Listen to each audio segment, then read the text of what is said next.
for joining me. In today's video, we're going to cover the top 24 quarterbacks for those of you in 2 QB and Superflex leagues, which everyone should be in, as well as the top 12 kickers to start this week. We're going to help you set the most perfect lineups you possibly can so you can dominate this weekend. If you have any start or sit questions, please drop those down below or hit me up on the Sleeper app. I'd love to get back with you and help you out. If you're new or haven't quite got to it yet, please like and subscribe. It really helps me out and it enables me to do what I love so I can keep bringing you the content that you love. With all that out of the way, let's get into Week 8's quarterback rankings.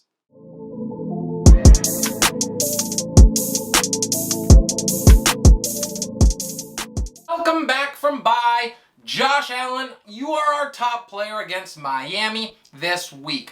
While I do have some concern that this one gets out of hand early and Buffalo doesn't really have to throw the ball that much, I think the Bills want to get right after a tough loss to the Titans, and they take out some of that frustration out on the Dolphins. Even if they run a lot, Allen does that too. At number 2, it is Patrick Mahomes, who had an absolute dud last week. He thankfully gets the Giants this week. There are problems all over the Chiefs front, and that starts with Patrick Mahomes, who has 9 picks in 6 games. However, I think he makes this game a statement game, and the Chiefs get back on track. The last player in our top 3 is Matthew Stafford, going on the road to face the Houston Texans. We were spot on in our prediction that he would go for 300 plus and 3 scores in that sweet revenge game against the Lions. He's going to thrive once again against the Texans. Next up, we have Jalen Hurts going against the Detroit Lions on the road. This is a smash matchup for Hurts, and he's going to make it 5 straight weeks, finishing in the top 7 as he has dominated so far in fantasy land. He has over 100 yards rushing in his last 2 games with 5 touchdowns. We move on to Kyler Murray against the Packers, and Arizona has been on fire offensively. Green Bay is not going to be the team to slow that down. Murray has 7 touchdowns in his last 2 games and has shown that he is the true front runner for MVP. Finally, breaking his streak of being in the top 5 is Tom Brady. He gets New Orleans. Now, he's right behind Murray, consistently dominating the competition and carrying a defense that has struggled with injuries. He had 4 touchdowns against Chicago last week in the first half, and he became the first quarterback in league history to throw for 600 touchdown passes. If it's me, I'm keeping that ball, by the way. Next up at 7 is Justin Herbert against the New England Patriots. He needs a get-right, bounce-back game in the worst way after getting absolutely decimated by the Ravens prior to the bye. I think he responds in a big way, although New England is 7th best at stopping passers right now in the NFL. We move on to number 8, and it is Dak Prescott against my Vikings. Prescott faces a tough matchup in Minnesota, but has been lights out over the last 4 weeks, which have all been top 15 finishes. Dallas may rely on the run more against the Vikings, but Dak has 3 touchdowns in all but 1 game this year, so it probably won't matter much. At 9, it's Joe Burrow. He gets the Jets on the road. My only concern here for Cincinnati is that they get a big lead and don't really need to throw much and just rely on the combination of Joe Mixon and Samaje Perine.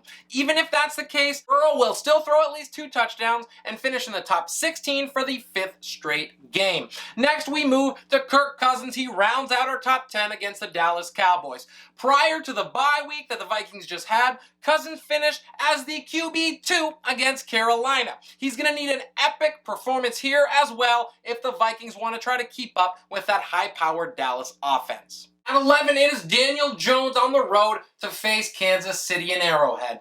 The Chiefs allow the 2nd most points per game to signal callers. Will the Giants have any healthy receivers? I don't think it really matters. Whoever is out there is going to be able to beat the coverage, and the Giants are going to have to score a bunch of points to keep up with the Chiefs. The last QB1 on our list is Ryan Tannehill. He has a huge division matchup on the road against the Colts. Tannehill has been solid since week 3 with 4 top 20 finishes in his last 5 games. He's been able to push the ball downfield now that Julio and A.J. Brown are back. which has been a huge boost to his overall production. Defenses committing to King Henry haven't hurt either. Lucky number 13 is Teddy Bridgewater facing the Washington football team, who have allowed more points at the position than any other team in the NFL. Teddy Bridgewater is going to take advantage, and he's going to make it 4 straight games with a top 17 QB finish. Carson Wentz is in at 14. He gets Tennessee, and he turned in another QB1 performance last week and gets a great matchup here with the Titans, who allow over 20 points a game to signal callers. In a must-win game for the Colts, he's going to need to step up again. Sliding all the way down to number 15 is Aaron Rodgers, going on the road to the desert to face Arizona. With 2 and possibly 3 of his top pass catchers out of this game, it is a tall task to ask. I think that Rodgers is able to do enough to keep it close. However, he is not going to finish as a QB1. We move on to Trevor Lawrence going on the road to face the Seahawks. Lawrence has thrown for almost 600 yards and 3 touchdowns in his last 2 games and is coming off a bye, so he should be fully prepared for Seattle, whose defense has looked a little bit better after its really slow start. We move on to Matt Ryan against Carolina. He's the 17th player on our list. He's got 8 touchdowns and 3 straight finishes in the top 14, so he is starting to find his groove. Carolina's once terrifying defense has allowed the 6th most points per game to quarterbacks in the last 2 weeks, so there is hope that he can keep that streak alive.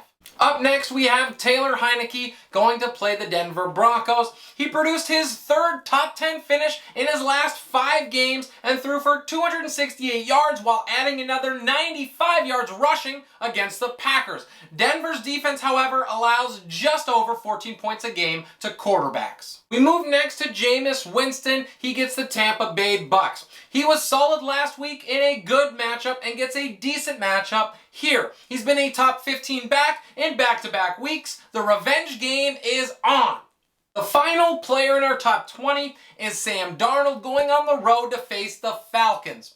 Darnold's fall from grace has been staggering, and he just hasn't been close to the same since CMC went down. Even in this awesome matchup against a bottom 3 quarterback defense, it is hard to trust him right now. He's going to have every opportunity to bounce back. We move now to Geno Smith, who plays the Jacksonville Jaguars. Then they are allowing 20 points a game to quarterbacks, so there is a little bit of hope for Geno. However, he hasn't looked very good so far. He has just 376 passing yards and a pair of touchdowns in 2 starts. Next up at 22, it's Ben Roethlisberger on the road to face the Browns. Big Ben needs to show some capability here, as the Browns allow the 4th most points per game to quarterbacks. His best finish on the year is just quarterback 18, so we need to see it first before moving him any higher on our lists. At 23, we have Mac Jones going on the road to face the Chargers, and this is a really tough matchup against a Chargers team that is going to be looking to prove that that Ravens game was a one-off.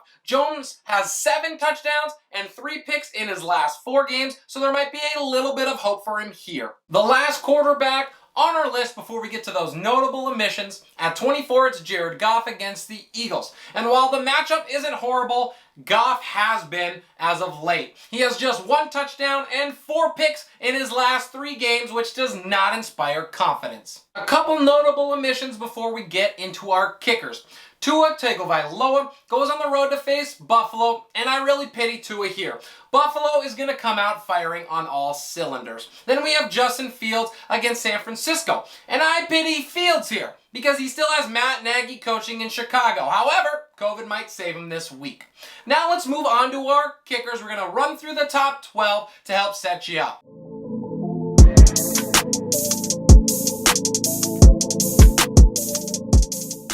At number 1, we have Greg Joseph. He gets Dallas, who allows the 4th most points a game to kickers. Number 2, it's Matt Prater against the Packers. At 3, it is Greg Zuerlein against the Vikings. And at 4, we have Matt Gay against Houston. The Texans allow 9 points a game to kickers. Rounding out the top 5, it is Graham Gano, and he gets Kansas City, and you play your kickers against Kansas City. At 6, it is Brandon McManus. He gets the Washington football team, and Washington's defense still hasn't quite figured it out.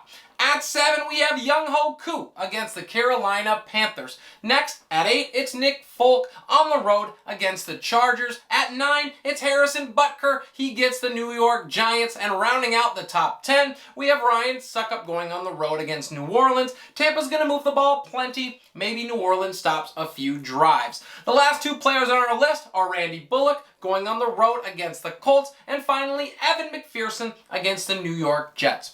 A couple notable omissions for me. Number 1 is Mason Crosby against Arizona. I just don't love Green Bay's offense with so many people out with COVID this week. And then finally, Jason Myers against Jacksonville. If he could make them, he would definitely deserve a spot. However, you watched last week. That's all I got for you guys. Thank you so much for joining me. Please drop any questions down below, and I would love to get back to you. If you're new or haven't done it yet, please like and subscribe. I greatly appreciate your support. This is Relentless Press. I am your host, Abraham Opatz, and we'll see you next time.